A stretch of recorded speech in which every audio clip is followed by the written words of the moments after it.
Good morning. So I think you put it very, very well.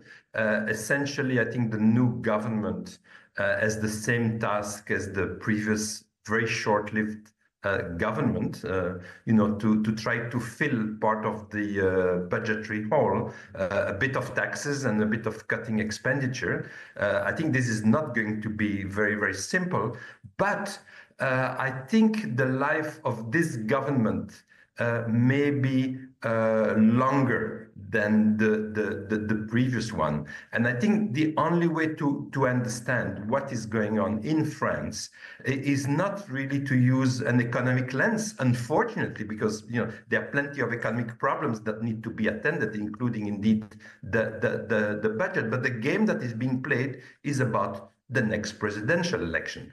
And so everybody is gearing themselves, for the election. And only meant to be in 2027, but some parties want it earlier. So some want it earlier and are pushing for more of a crisis, and others are trying to gain time. My sense is that this new government will be able to gain a bit of time, and then will navigate. We'll have essentially the same job as the previous one, but we'll have a little bit more political space, and we'll navigate. We'll make some progress, but very, very limited progress. But there is a finance minister now that I think will be reassuring and will be able to bide time.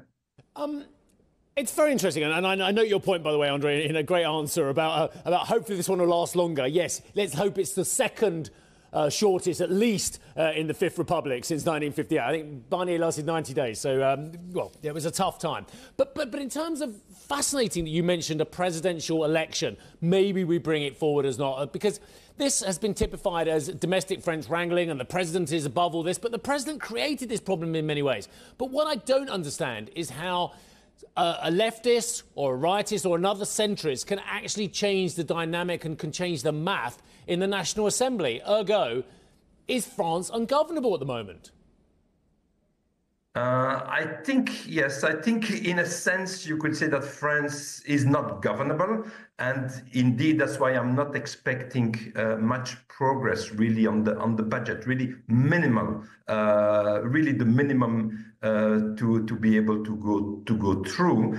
But yes, I think the parliament is divided. People say divided into three parts: the center party, let's say Macron, the left, and then the right. I think at the moment it's more divided, as I said, into two parts. Those who want early elections, and early elections mean like in 2025. So, to push again this government to fall in order to hope that Macron will have to step down. And I think it's probably true that if this government was going to last not more than Barnier's, and then maybe there is after that the government again for a few weeks or a few months, then it's probably true that the president would have to resign essentially, because then it would be really ungovernable.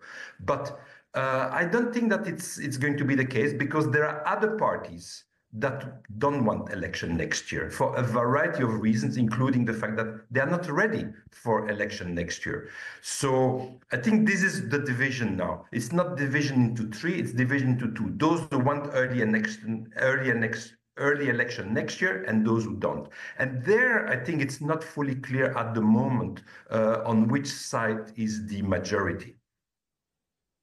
Is Madame Le Pen waiting in the wings to become the next president, or what? Yes, she clearly thinks she is. But in terms of how this is likely to transpire, we've seen moves to the right. We've seen the strength of the AfD. We've seen reform in the United Kingdom. We've seen the extraordinary victory of Trump as well.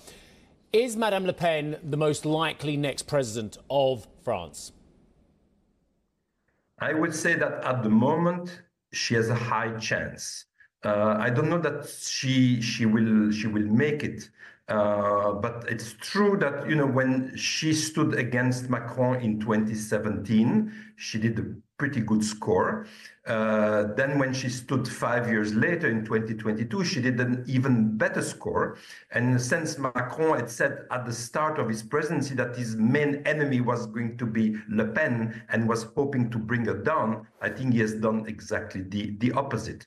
So it's true that at the moment she's in good shape, but again, if the election were to be held in 2025, then I think her chance would be fairly high. And that's why the others, except for Mélenchon, who thinks that he can be the candidate against her, and he believes that Mélenchon versus Le Pen gives him at least a 50% chance. Many others don't want either Le Pen or Mélenchon. They will not want to have the election in 2025. So this is really, I think, the game that is played. Yes, for her would be ideal time. Yeah. For Mélenchon as well, 2025 would be ideal time. And then, therefore, this government falling and more political crisis would really be very useful. Andre, but for the others, not.